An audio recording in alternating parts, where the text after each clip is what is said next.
Sugeng enjang para pamirsa, pepanggihan malih kaliyan kula wonten ing acara woro-woro. Pawarta nyatan ingkang ngantos migunani dhateng pamirsa. Wonten inggih punika kula, Gedhe Astika Dani Widana sareng Edi Guru BK SMA Negeri Setunggal Teras ingkang ajeng njelasaken babagan buah sampah sanggen-gen.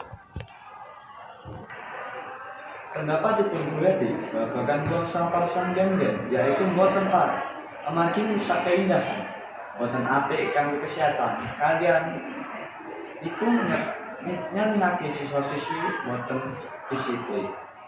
Lajeng ingkang asring buang sampah sanggen-gen yaiku murid-murid sebagian, nanging mboten murid mawon uga guru.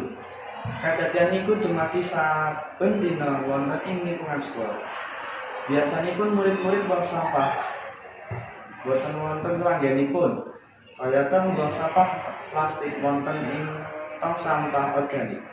Kadadian iku saged dumadi amarga kurangipun kesadaran kaliyan pihak sekolah dereng nyediakake pembuangan sampah kang cekap wonten ngajeng kelas. Ingkang kula aturaken, mugi-mugi ginani dhateng para pamirsa. Kula Gedhe Astika Dani Widana.